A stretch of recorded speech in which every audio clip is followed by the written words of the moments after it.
हे भोले बाबा, अगर इस बार मेरे पति आपसू मुझे अगले 7 जन्म तक मांगे तो खुशी खुशी उन्हें यूं आशीर्वाद दे दीजो। लेकिन अगर किसी और को मांगे ना तो अपना त्रिशूल, सौंप और हो सके तो नंदी बाबा पीछे लगा दीजो, कोई दिक्कत ना होए। जय बाबा की, जय महादेव, हर हर महादेव। हे महादेव, मुझे हर जन्म में यही पति चाहिए, बस ससुराल वाले बदल देना। मैं अपने पति से पूछकर ही काम करती हूँ। सुनिए जी, आज पनीर की सब्जी बनाऊं या आलू की सब्जी? पनीर हमारी फेवरेट है, पनीर की सब्जी बनाओ। आलू की बना दी है, खा लेना। तो फिर पूछ काहे रही थी? शादी के वक्त पंडित जी ने कहा था कि पति से पूछ कर काम करना, ये थोड़ी गलत है कि मानना भी है। यस, मैं हूँ घर की बहू, मुझे घर की इज्जत कहा जाता है, लेकिन मुझे इज्जत देना भूल जाते हैं। मांस, मछली, अंडा सब दबा के खाते हो और सावन आते ही शुद्ध शाकाहारी बन जाते हो। अरे जब ईश्वर सब कुछ जानता है तो बेवकूफ किसे बनाते हो? मांस, मछली, अंडा सब दबा के खाते हो और सावन आते ही शुद्ध शाकाहारी बन जाते हो। अरे जब ईश्वर सब कुछ जानता है तो बेवकूफ किसे बनाते हो? सबसे पहले तो आप सबको गुरु पूर्णिमा की हार्दिक शुभकामनाएं। तो भैया, हमारे जिंदगी में जो सबसे पहले गुरु आवे वे है हमारे माता पिता, हमारे माँ बाप, जो कि हमें लाड़ते प्यारते सब तरह समझावे और उनकी बात हमें जल्दी समझ में आ भी जावे। दूसरे गुरु जो हमारी जिंदगी में हमारे शिक्षक, अध्यापक, इंग्लिश में बोले तो टीचर, जो कि प्यार का समझाएंगे, ना समझ में आएगी तो कूट का समझाएंगे, तो कूट का जल्दी समझ में आ जाएगी।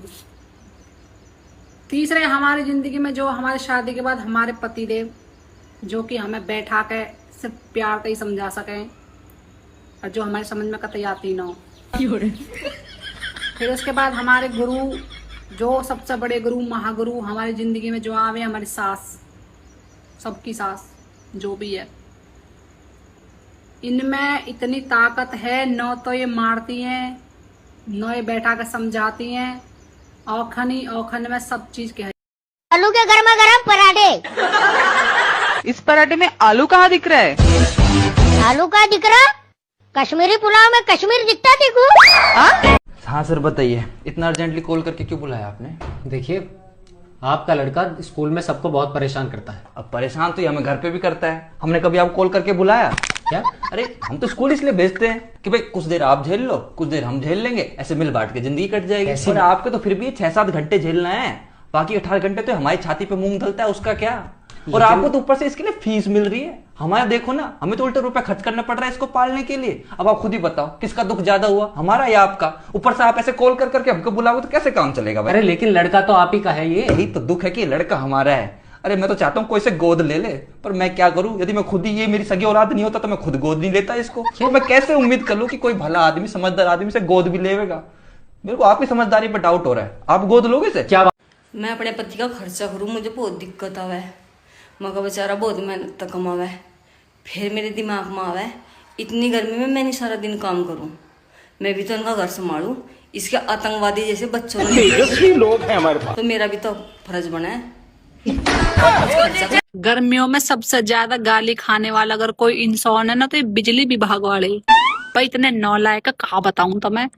नू लगा लो, मिनट मिनट में वह लाइट भगाते ही रहे, पता ना उंगली का वहीं धरी रहे इनकी, या उंगली हटाते ही ना हो। अगर मौसम विभाग वाले नु कह दी ना आज की आंधी तूफान है या बारिश है, तो कंजर वादन लाइट दे नहीं सकते ये। इतना विश्वास करे उन पे, चाहे आओ ना खून पी रहा के, पता ना इन पर कहा जोर पड़े। बिजली का इनके घर की है, जा पकड़ के बैठे रहे ये, देते ही ना दूसरे के घर में। खून पी रहा के कतई जीता ऐसा कर रहे ना, गाली दे दो, पर अंतरात्मा नुके रहते का फायदा।